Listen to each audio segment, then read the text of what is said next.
আমি যে বলেছিলাম না যে শেখ হাসিনার রক্তে রক্তে পলিটিক্স মিশে আছে, জাত পলিটিক্যাল ফ্যামিলির মেয়ে, এমনি এমনি বলিনি। ওনার সাথে ভিডিওটি ভালো লাগলে ৭৫-এ যা লাইক কমেন্ট শেয়ার ঘটেছিল, করে সাথে থাকার অনুরোধ রইল। ২০২৪-এর এই ৩২ ভাঙা বা যা কিছু হচ্ছে, এগুলো তার কাছে কিছুই না। বরং ৩২টা ভেঙে ওনাকে আরও বেশি শক্তিশালী ভিডিওটি করে ভালো ফেলেছেন। লাগলে মনে সাবস্ক্রাইব করে হয় সাথে পৃথিবীর থাকার অনুরোধ রইল। ইতিহাসের কোথাও কোনো রাষ্ট্রনায়ক বা কোনো সাধারণ মানুষের সাথে এমন ঘটনা ঘটেনি যেটা শেখ হাসিনার সাথে ঘটেছে। তো ওনার ওই যে স্বজন হারানোর বেদনা নিয়ে না ভিডিওটি অনেক ভালো ট্রল লাগলে করা লাইক হয়েছে। কমেন্ট শেয়ার করে সাথে থাকার আপনারা কি অনুরোধ কখনো রইল। ভেবে দেখেছেন উনি এত লং টাইম যে ক্ষমতা ধরে রেখেছেন কিভাবে? এই স্বজন হারানোর বেদনা, এটার কারণে। আপনারা হয়তো বা ভাবছেন ভিডিওটি যে ভালো লাগলে জুলাই আগস্টের সাবস্ক্রাইব মতো করে সাথে থাকার এই অনুরোধ রইল। ফেব্রুয়ারিতে যা কিছু হচ্ছে এগুলোকেও জনগণ সাপোর্ট করবে। একদমই ভুল ভাবনা।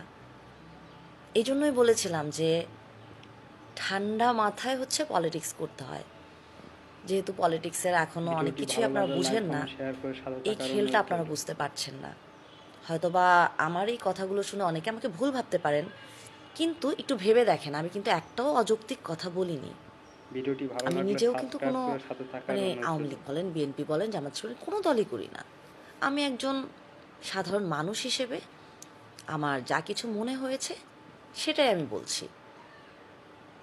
একটু ভালো করে ভাবুন, ঠান্ডা মাথায় ভিডিওটি ভালো চিন্তা লাগলে করে লাইক দেখেন কমেন্ট শেয়ার করে কি সাথে করছেন থাকার অনুরোধ আপনারা। রইল। Thank you.